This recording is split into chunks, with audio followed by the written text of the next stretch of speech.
Bonjour à tous, je suis très heureux de vous accueillir aujourd'hui pour cette nouvelle vidéo, cette nouvelle confidence dans laquelle j'ai envie de partager avec vous un outil extrêmement intéressant pour retrouver de l'harmonie, pour retrouver du calme, pour retrouver véritablement le moyen de se centrer et de s'aligner en quelques minutes. Alors, vous savez ma passion pour l'hypnose, pour l'auto-hypnose, pour ces outils d'influence personnelle, évidemment influence positive, réussir à s'influencer soi-même, réussir à influencer les autres grâce à des outils vraiment extrêmement efficaces, bien évidemment à chaque fois de manière bienveillante, que ce soit pour soi-même ou que ce soit pour les autres. Et aujourd'hui je vais vous enseigner une technique qui va vous permettre en quelques minutes de retrouver véritablement le calme, l'harmonie, un moment en fait de véritable détente rien que pour vous, afin de calmer votre esprit, de calmer vos pensées, de ralentir tout ce qu'on pourrait appeler le saboteur intérieur ou toutes ces pensées parasites qui reviennent sans arrêt et qui sont là en fait souvent pour vous perturber plus qu'elles ne vous apportent. Alors cet outil, c'est ce qu'on appelle la respiration équilibrante. C'est un outil qui est relativement ancien puisqu'on l'utilise énormément dans le yoga et on l'utilise depuis de nombreuses années dans le yoga.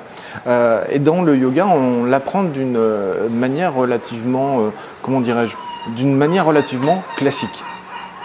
Alors là, on a les mouettes qui nous accompagnent parce que je me retrouve sur le toit de l'hôtel. Là, j'ai pris quelques jours en Espagne pour me ressourcer et j'en profite pour vous faire quelques petites vidéos à partir du toit de l'hôtel où il y a un spa, une superbe piscine et des mouettes qui vont nous accompagner. Alors j'espère que ça va pas trop s'entendre dans la vidéo, en tout cas que ça va pas trop vous gêner ou en tout cas j'espère que ça pourra vous dépayser.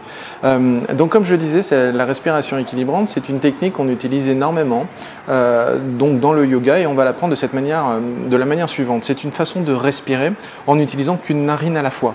Alors pour utiliser une narine à la fois dans le yoga, on va vous l'apprendre de la manière suivante. Vous allez en fait inspirer avec cette narine et souffler avec l'autre. Inspirer avec cette narine et souffler avec l'autre. Inspirez avec la narine que vous venez d'utiliser et puis expirez avec celle que vous n'avez pas utilisée. Inspirez avec celle-ci, expirez avec l'autre. Vous allez remarquer en fait que ça fait une forme de fer à cheval ou de U inversé puisque vous allez inspirer, expirer. Inspirez, expirez. Inspirez, expirez. Inspirez, expirez. Donc, vous remarquerez que c'est une technique ultra simple et extrêmement efficace. Et là où en fait ça va un petit peu plus loin et que ce soit en hypnose ou que ce soit en auto-hypnose, on va un tout petit peu plus loin avec cette technique, c'est parce qu'en fait je vais vous demander de faire exactement la même technique, sauf que vous n'allez pas utiliser les doigts. C'est-à-dire que vous allez inspirer avec cette narine et expirer avec l'autre narine. Inspirez avec celle-ci, puis expirez avec celle-là. Inspirez avec celle que vous venez d'utiliser, expirez avec l'autre. Alors, oui, il y en a plein parmi vous qui vont me dire « Ouais, Franck, t'es super gentil là, mais on fait comment pour inspirer avec une seule narine ?» Ben, physiologiquement, c'est pas possible. On ne peut pas inspirer et se bloquer, en tout cas, il faudrait énormément d'entraînement pour réussir à inspirer avec une seule narine et expirer avec l'autre, etc., etc. Donc en fait, je vais simplement vous demander de l'imaginer. Alors, sur quoi est-ce que ça s'appuie? Ben en fait, ça s'appuie sur des études qui sont extrêmement intéressantes puisque c'est Leonard Lasko, L-A-S-K-O-W, vous pouvez retrouver un certain nombre de ses recherches sur Internet, qui est donc un chercheur aux États-Unis, à l'université, qui a démontré, grâce aux IRM fonctionnels, les IRM fonctionnels sont des outils, des grands aimants, enfin bon, vous voyez ça beaucoup à la télévision, c'est ce qui nous permet en fait de voir le fonctionnement du cerveau en temps réel, avec les zones qui s'activent, vous voyez, avec toutes les petites couleurs, etc. Et en fait, Leonard Lasko a remarqué, et ça on le savait en fait depuis très longtemps, que nos deux hémisphères, donc vous savez l'hémisphère gauche, l'hémisphère droit, pour beaucoup de neuropraticiens, de neurochirurgiens, on aurait tendance à imaginer en fait que c'est pas un seul cerveau séparé en deux hémisphères, mais plutôt presque deux cerveaux qui seraient collés l'un à côté de l'autre. Alors on ne va pas rentrer dans ce débat à savoir s'il s'agit de deux cerveaux ou deux hémisphères du même cerveau, peu importe. On va partir du principe simplement qu'on a bien deux côtés, l'hémisphère droit et l'hémisphère gauche, la partie droite et la partie gauche. On ne va pas non plus revenir sur à quoi elles servent toutes les deux. Là aussi, il y a un certain nombre de guerres de chapelle qui disent voilà, celle-ci sert plus à ça, l'autre sert plus à autre chose. C'est même pas le problème. Ce qu'on va simplement reconnaître aujourd'hui, c'est que ces deux hémisphères, l'hémisphère droit et l'hémisphère gauche, on sait aujourd'hui que quand on est dans un état normal de conscience, donc en dehors des états modifiés de conscience, qui sont l'auto-hypnose, l'hypnose, la méditation, la relaxation plus ou moins profonde, la détente, etc., la créativité, enfin, tous ces états modifiés de conscience, quand on est dans un état normal de conscience, nos deux hémisphères ne sont pas synchronisés. C'est-à-dire qu'on a l'hémisphère droit et l'hémisphère gauche qui vont fonctionner de manière, comment dirais-je, dissociée. C'est-à-dire que vous savez que notre cerveau émet ce qu'on appelle des ondes cérébrales, qu'il y a un certain nombre d'ondes cérébrales, ça on pourra y revenir dans une autre vidéo.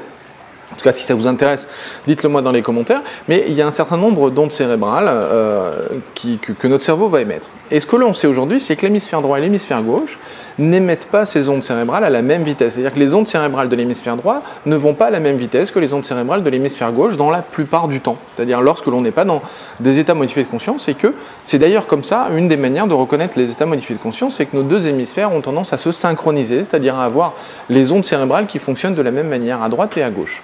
En tout cas, qui fonctionnent à la même vitesse à droite et à gauche. Alors, ce qu'a prouvé Leonard Lasko lors de ses recherches, lors de ses études, c'est que grâce à la respiration équilibrante, le fait de respirer avec chaque narine de manière l'une après l'autre, faisait qu'en fait nos deux hémisphères allaient à nouveau se synchroniser. C'est-à-dire qu'à nouveau, nos deux hémisphères allaient fonctionner à la même vitesse. Donc, ça va nous permettre en fait de nous relaxer, de nous détendre, d'être beaucoup plus créatifs, d'être beaucoup plus efficaces, de nous réaligner, de nous réharmoniser, de nous sentir bien, parfaitement détendus, et surtout de réussir à calmer en fait toutes les pensées négatives, de calmer toutes les pensées parasites, toutes les choses qui auraient tendance à nous perturber comme ça au quotidien. Donc ce qui va être extrêmement intéressant pour nous, ça va être d'utiliser cette technique vraiment le plus souvent possible pour vraiment retrouver un état de pleine de plein potentiel et de plein éveil de soi-même.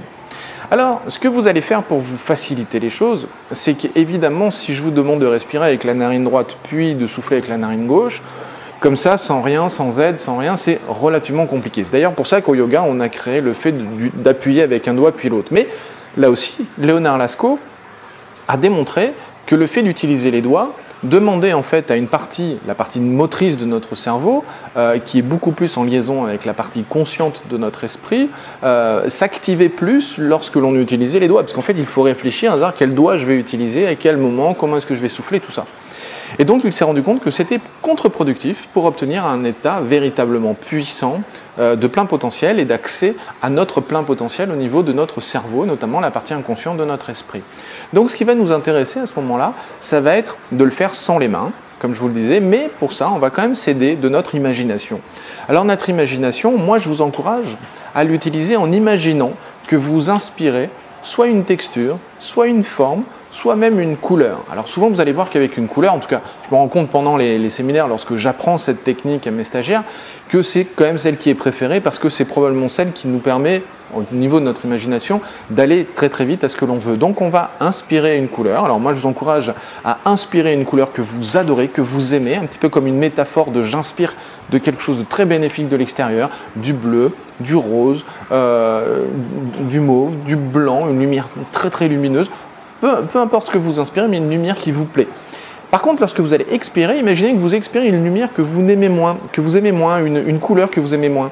Ça peut être du noir, ça peut être du bleu marine, je ne sais pas la couleur que vous n'aimez pas, ça peut être du rouge qui souvent métaphorise un petit peu l'inflammation, la colère, le sang, enfin voilà, on peut tout à fait imaginer ce genre de choses, mais encore une fois, je ne voudrais pas trop vous enduire pour ne pas induire trop de choses dans vos choix, c'est à vous véritablement de trouver la couleur qui va vous plaire le plus. Donc, plutôt utiliser une couleur qui vous satisfait, qui vous plaît, qui vous séduit à l'inspiration, et une couleur qui vous déplaît, qui vous ennuie, qui vous plaît moins, plutôt à l'expiration.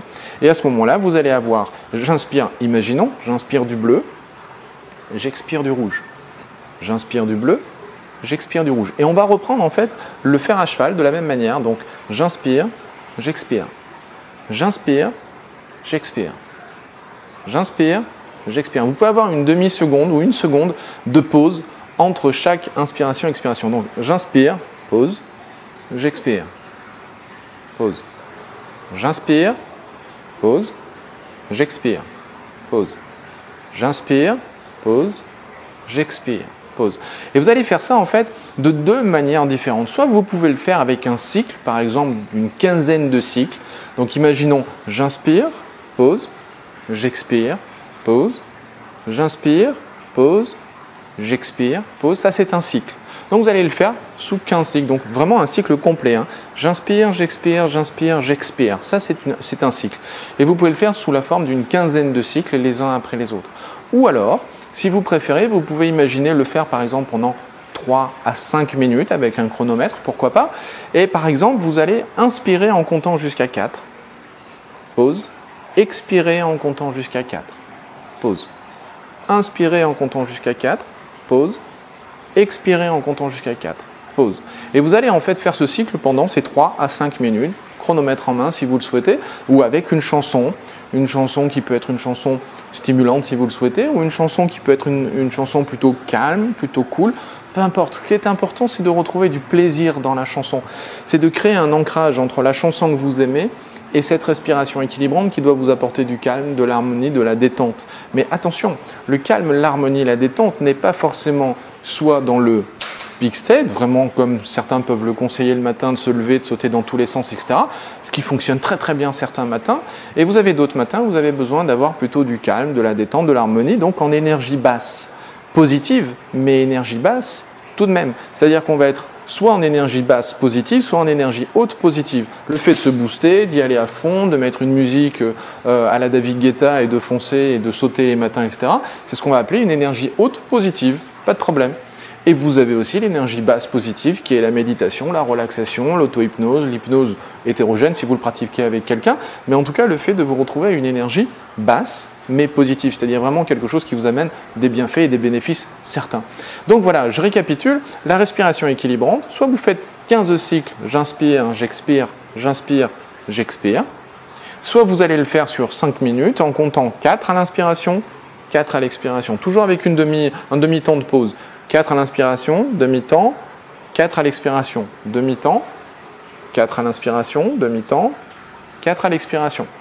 Et vous allez le faire de cette manière-là pour les plus doués. Ceux qui sont vraiment doués dans le fait de respirer et d'être présents dans la respiration et d'être extrêmement centrés déjà et déjà bien en harmonie par rapport à leur respiration, je vous encourage à doubler les temps de respiration. C'est-à-dire que vous pouvez inspirer sur 8 temps, expirer sur 8 temps. Inspirer sur 8 ans, vous allez voir c'est déjà beaucoup plus compliqué. Pour la plupart d'entre vous, ça va déjà représenter une forme un petit peu de complexité par rapport au fait d'inspirer ou d'expirer en comptant jusqu'à 8 ans. Et vraiment pour les plus doués, vous pouvez encore multiplier par 2, c'est-à-dire de 8 ans vous passez à 16 temps et de 16 temps vous pouvez passer à 32. Donc imaginez une inspiration sur 32, une expiration sur 32. Il faut vraiment extrêmement travailler votre respiration pour être capable de faire ce genre de choses. Ce sont les gens par exemple qui vont beaucoup travailler tout ce qui est l'apnée, les apnéistes. Moi je me souviens, j'ai pratiqué beaucoup de sports de haut niveau. Ce sont des exercices que l'on pratique pour vraiment travailler notre respiration au quotidien et travailler vraiment notre présence au moment où on est en train de respirer. Parce que l'avantage lorsque l'on est en train de respirer et qu'on est dans la présence, c'est que tout le reste disparaît. Il n'y a plus rien d'important, il n'y a plus rien d'intéressant. Tout ce qui nous préoccupe, c'est juste notre respiration. Donc c'est un excellent moyen pour vraiment revenir à l'essentiel. Voilà. Donc en attendant, je vous souhaite de prendre soin de vous, de prendre soin des autres, de faire en sorte de vraiment changer le monde et de changer votre monde. À très très bientôt. Ciao.